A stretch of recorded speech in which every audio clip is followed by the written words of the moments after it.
안녕하세요. 조윤 목사입니다. 오늘은 누가복음 7번째 시간 세례 요한에 대한 이야기를 한 번 더 해보려고 합니다. 마틴 부버라는 이가 이런 말을 합니다. 성경을 대할 때에 독자는 모두가 다 마치 모세가 떨기나무 앞에 서 있는 심정으로 성경을 대해야 한다고. 오늘 저도 그런 마음으로 여러분들과 이 말씀을 나눠보고자 합니다. 여러분은 세례 요한을 어떻게 생각하십니까? 저는 세례 요한을 참 좋아하기도 하고 또 부담스럽기도 합니다. 세례 요한이라고 하는 사람의 삶이 그냥 저희들이 쉽게 따라가기에는 너무나 녹록치 않은 삶을 직접 살아낸 사람이기 때문입니다. 저는 몇 해 전에 책을 한 권 냈는데 이 흔들리지 않는 자가 흔들리지 않는 것을 본다라는 제목을 가진 설교집입니다. 설교 10편을 여기에 집어넣었는데요. 요 흔들리지 않는 자가 흔들리지 않는 것을 본다라고 하는 이 설교의 제목은 세례 요한의 삶을 통해서 제가 얻은 느낌이었습니다. 예수님이 세례 요한의 제자들이 와서 당신이 정말로 메시아냐 이렇게 묻고 떠나갔을 때에 예수께서 제자들에게 이런 말을 합니다. 여러분은 누구를 보려고 광야로 나갔더냐? 흔들리는 갈대냐? 아니다. 또 뭐 비단 옷을 입은 사람이냐? 아니라 그들은 광야에 있다. 결국 그 말씀의 핵심 요지는 세례 요한을 빗댄 말씀이었거든요. 세례 요한, 광야에서 외치는 자의 소리, 흔들리지 않는 정말 놀라운 신념의 소유자, 또 하나님께 그의 전 삶을 바친 사람.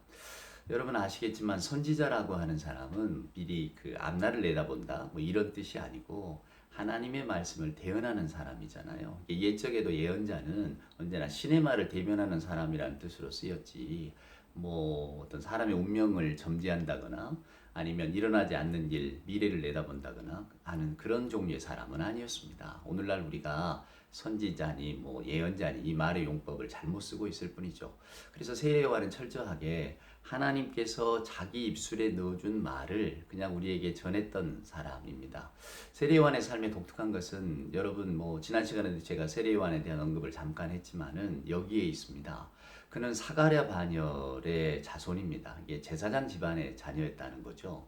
그때 당시가 사랑하는 여러분 별로 사람들의 존중을 받거나 아니면 뭐 가문이 좋다라고 하는 그런 그 명성을 얻기가 그렇게 쉽지 않은 시대였는데 그리고 많지 않는 시대에 어쩌면 요한은 그의 아버지의 뒤를 따라서 그냥 제사장의 삶을 편안하게 살 수 있었던 사람이었을지도 모릅니다. 근데 그가 오늘 그의 삶을 다 내려놓고 그는 광야로 들어갑니다. 여기에 여러분 그의 삶에 어떤 범접할 수 없는 힘이 생기는 거죠. 광야가 어떤 곳입니까? 광야는 인적이 끊어진 곳입니다. 광야는 사람이 없는 곳이에요. 광야는 화려하지 않습니다. 광야는 늘 생존의 문제와 직면해야 되는 곳입니다. 그런 곳을 요한은 자처해서 들어간 사람입니다. 그리고 거기에서 훈련을 받고 거기에서 하나님의 말씀을 새기고 그리고 이제 이스라엘 사람들에게 회개를 선포하면서 그의 어떤 그 선지자로서의 사역을 시작했죠. 우리는 누구나 다 광야라고 하는 곳을 두려워합니다. 저도 두려워하고 아마 여러분도 두려우실 겁니다. 화려한 도시의 네온사인의 길들인 우리들에게 있어서 어쩌면 광야는 정말 가기 싫은 곳이고 또 그곳에서 정말 우리가 무엇을 만날까 두려운 곳이고 그러나 영적으로 말하면 광야라고 하는 곳은 우리의 어떤 그 영적인 깨우침을 위해서는 반드시 필요한 곳이기도 하죠. 왜냐하면 광야에 가서 하나님을 대면하지 않는 사랑하는 여러분 그런 경험을 갖지 못하면 우리들의 믿음 또 우리들의 신앙은 전부 엉뚱한 데로 흘러가기 마련입니다. 생각해 보십시오. 믿음이라는 것, 종교라는 것, 우리들의 교회 생활이라고 하는 것이 내 개인이나 혹은 우리 공동체의 어떤 자부심, 어떤 뭐랄까 자신감 이런 것들을 고양시키는데 일조하는 것이겠습니까? 아니지요. 종교는 철저하게 자기 중심주의를 내려놓고 내가 누군가를 하나님 앞에 계속 직면시키는 게 실은 종교입니다. 근데 우리들의 신앙생활이나 믿음 생활이 조금은 핀트가 어긋나 있죠. 그건 광야가 아니라 우리는 모두가 다 화려한 도시 생활 속에 길들여져 있기 때문입니다. 그래서 신앙생활 한다고 모여놓고도 우리 스스로를 내려놓고 우리 스스로의 어떤 마음자리를 돌아보기보다는 우리가 얼마나 큰가, 우리가 얼마나 위대한가를 자꾸 우리끼리 확인하려고 하는 과정 속에서 그래서 힘을 드러내려고 하고 또 그것이 얻어지는 것을 좋아하고 여러분 셰익스피어가 굉장히 깊은 통찰을 우리에게 들려줍니다. 맥베스라고 하는 희극을 아시잖아요. 그 희극에서 맥베스가 전장에서 이기고 돌아옵니다. 그 맥베스를 맡는 세 명의 마녀가 있어요. 근데 그 마녀들이 부르는 노랫소리가 어떤 거냐면 여기 왕이 될 자가 오신다는 거였어요. 맥베스는 신하였잖아요. 던컨이라고 하는 왕을 섬기는 데에 그의 충성스러운 마음은 전혀 흔들리지 않았습니다. 근데 이 마녀들의 이 노래소리를 듣는 순간에 여기 왕이 될 자가 오신다는 노래를 듣는 순간에 그의 마음이 흔들립니다. 나도 그럼 한번 왕이 돼볼까?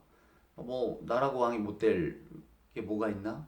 사랑하는 여러분, 이것이 바로 어쩌면 사단이 주는 가장 교만한 마음입니다. 창세기 3장에 인류의 시조였던 아담과 하와가 넘어진 이유도 우리가 왜 왕이 되면 안 되지?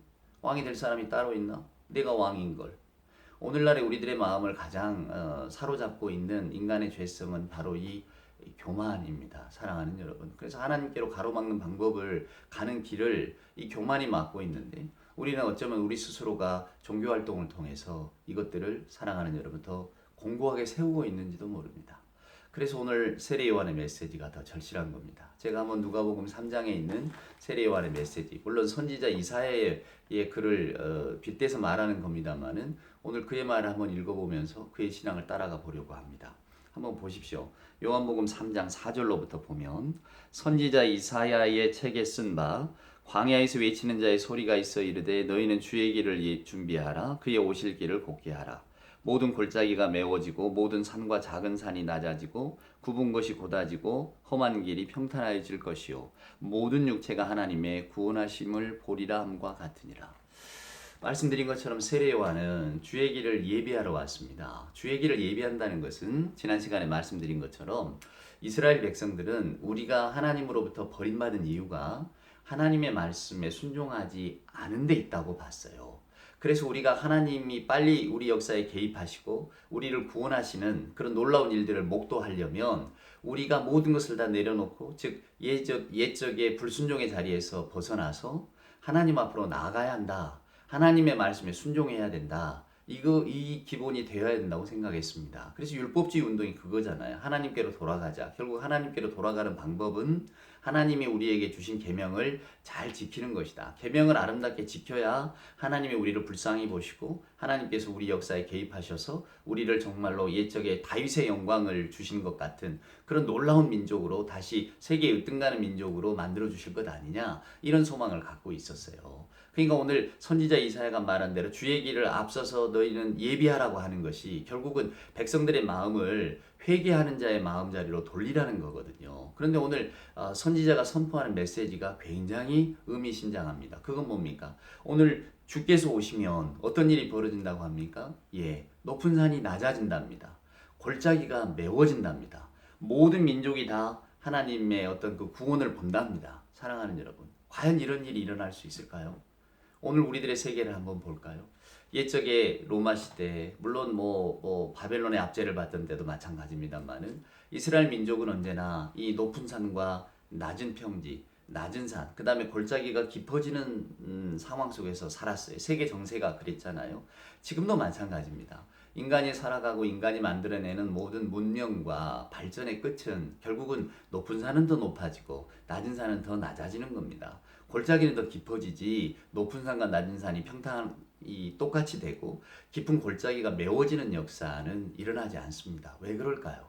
인간의 발전이라고 하는 것이 저나 여러분이 예수는 문명이라고 하는 것이 결국은 자기중심주의로 흘러갈 수밖에 없기 때문에 우리를 공고히 합니다. 그러니까 결국은 내가 가진 것을 더 많이 가지려고 하고 내가 누리려는 것을 더 많이 누리려고 하는 그러한 인간의 죄성이 높은 산은 더 높아지게 만들고 낮은 산은 더 낮아질 수밖에 없게 만드는 겁니다. 그러니까 인간이 꿈꾸고 인간이 만들어가는 세상 속에서 결국은 모든 것이 평탄하여진다, 골짜기가 메워지는 일은 일어날 수가 없는 것이죠. 그런 일이 일어나야만 모든 백성이 하나님의 구원을 본다고 했는데 과연 이 선지자의 메시지가 언제나 이루어질까?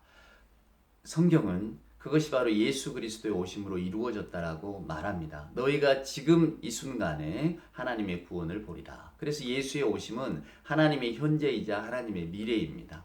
하나님께서 오시면 우리에게 이런 일들이 벌어질 것이라고. 그러나 그 하나님이 이미 우리 곁에 오셨다고. 모든 이가 하나님의 구원을 보는 그런 놀라운 역사가 예수로부터 시작되어졌다라고 선포하는 것이 성경이거든요. 오늘 세례요한이 꿈꾼 것은 우리 인간이 이룰 수 있는 모든 혁명의 끝입니다. 여러분, 혁명이라고 하는 것이 앞에 가죽 혁자를 쓰잖아요. 결국은 가죽은 어떻게 얻습니까? 짐승을 죽여야 얻습니다. 이 혁명이라고 하는 것은 누군가가 죽는 거지, 죽는 다음에 이루어지는 거지, 아무것도 죽지도 않고 변화되지도 않으면서 이루어지는 것은 아닙니다. 그러니까 요한이 소망했던 이 혁명의 나라는 결국은 누군가는 죽고 누군가는 또 죽고 그 죽음 위에 세워지는 것이죠. 그렇기 때문에 이 인간의 혁명이라고 하는 것이 요원한 겁니다. 높은 산은 과연 낮아질 수 있을까? 우리의 소망이지만 높은 산은 계속해서 높아지고 낮은 산은 계속해서 낮아지는 것이 인간이 만들어낸 역사입니다. 주님이 오시지 않으면 사랑하는 여러분, 이런 일들이 일어날 수가 없어요. 그래서 주님의 사랑은, 주님의 어떤 구원은 사랑의 메시지이지 뭔가 인간이 노력해서 만들어낼 수 있는 메시지는 아닙니다. 요한이 꿈꿨던 세상, 요한은 과연 이런 세상을 꿈꾸면서 어떤 마음을 품었을까요? 그래서 지난 시간에도 제가 말씀드린 것처럼 요한은 경제적인 평등이 오면 높은 산은 낮아지고 낮은 산은 이제 그 골짜기는 메워질 거라고 생각을 했던 것 같아요. 아무래도 사람이 눈에 보이는 것이 평등한 게 이루어지면 우리의 이 평화라고 하는 것이 결국은 입 안으로 모두가 다 곡식이 들어가는 것, 이게 파자하면 그런 식의 뜻이 되어진다고 하는 것을 여러분도 알고 계시잖아요. 그러니까 평화라고 하는 것은 결국 먹는 것의 평화이고 평화라고 하는 것은 입는 것의 평화입니다. 먹고 사는 문제가 해결이 되면 사람들의 마음에 어떤 근심도 걱정도 없어질 거라고 아마 요한의 시대에는 생각했겠죠. 왜냐하면 그때 당시에는 먹고 사는 문제가 너무나 심각했으니까요. 하지만 여러분, 지금 오늘날의 우리를 돌아보면 비단 우리들의 평화의 문제는 먹고 사는 문제가 아니라는 것을 여러분도 잘 아실 겁니다. 분명히 예적보다는 우리가 먹고 사는 게 훨씬 더 나아졌지만 우리는 여전히 불안하고 여전히 염려하면서 살아갑니다. 여전히 우리가 가지고 있는 어떤 그 근본적인 불안은 해소되지가 않았어요. 그리고 우리가 살고 있는 사회적인 불평등도 없어지지가 않았죠. 오늘 저와 여러분이 이 세례요한의 메시지를 들으면서 우리는 이런 생각을 해야 됩니다. 주님이 오시는 세계는 분명히 이런 세계는 아닙니다. 우리 인간이 만들어낼 수 있는 세계는 아니니까요. 그러나 주님이 오시기 전까지 그럼 우리는 어떻게 살아야 되느냐? 예, 높은 산, 낮은 산 그리고 골짜기가 메워지는 것을 소망하면서 실은 살아야 합니다. 그래서 예수 그리스도의 메시지, 이제 누가복음 4장에 뒤이어서 나옵니다만은 예수님의 메시지도 우리들의 삶과 굉장히 연관이 깊은 메시지를 가지고 예수님은 하나님의 나라를 설명하고 계시는 것이죠. 자, 다시 한번 세례 요한의 삶으로 돌아가서 아마 저나 여러분은 세례 요한과 같은 삶을 살기는 참 어려울 것입니다. 모든 것을 버리고 광야로 떠나간다. 그리고 광야로 떠나갔기 때문에 세례 요한은 감히 우리 같은 일반 범인이 범접할 수 없는 놀라운 영성과 그리고 헤롯이라고 하는 그때 당대의 어떤 그 정치 지도자, 자기 목숨을 뺏을 수 있는 정치 지도자도 두려워하지 않을 만한 정말 예언자로서의 결기를 가지고 있었죠. 하지만 그 세례 요한의 삶이 저나 여러분에게 보여주는 것은 용기 있는 한 사람의 인간이 그런 메시지를 선포할 수 있었고 그것을 오늘 또 우리에게 요구하고 있다라고 하는 겁니다. 오늘 저나 여러분은 그저 일상생활을 살아가는 평범한 소시민이지만 우리 안에서 저나 여러분이 세례 요한의 메시지를 마음속에 새기면서 뭐 세리에게 주었던 혹은 뭐 부진들에게 주었던 혹은 그 앞에 주었던 뭐 두 벌 있는데 하나 나눠주고 뭐 이렇게 밥이 있으면 좀 나눠 먹고 뭐 이런 간단한 이야기들은 저나 여러분이 어쩌면 세상 속에서 내가 정말로 실천하고 살아야지라고 하는 그런 어떤 의미를 품기에는 아주 적확한 말씀 아니겠습니까? 어려운 것 아닙니다. 뭐 거창한 것도 아닙니다만은 정말로 우리 주변에서 저나 여러분이 세례 요한의 삶을 생각하면서 내가 무언가 한번 할 수 있는 일이 없을까를 고민한다면 우리들의 삶이 조금은 좀 나아지지 않겠습니까? 신앙이라고 하는 것이 사랑하는 여러분, 아까 말씀드린 것처럼 우리들의 자존심을 고양하거나 아니면 우리가 속해 있는 공동체에 어떤 우리 자부심을 드러내는 것이 아닙니다. 종교가 위대한 것, 믿음이 위대한 것은 사람을 그런 삶의 자세를 바꾸기 때문입니다. 무언가 우리에게도 한번 이렇게 살아보자라고 하는 뜨거운 마음을 불러일으키기 때문이죠. 더군다나 저희들은 그냥 사람이 아니잖아요. 하나님의 사람이잖아요. 하나님의 인간이잖아요. 하나님이 나는 너를 사랑한다고 선포하신 그 하나님의 자녀잖아요. 그러니 하나님이 기뻐하는 일을 해야 되겠다라고 만약에 저나 여러분이 오늘 이 순간 마음을 먹는다면 그 할 수 있는 일이 무엇인가를 고민하는 순간부터 우리는 진실한 하나님의 자녀가 되는 첫 발을 내딛는 것입니다. 애쓰다 보면 나아지는 법입니다. 신앙이 우리에게 가르쳐준 어쩌면 삶의 가장 근본적인 진리일지도 모릅니다. 오늘도 이 진리 가운데 자유하시고 자유한 가운데 기쁨을 얻으시기를 바랍니다.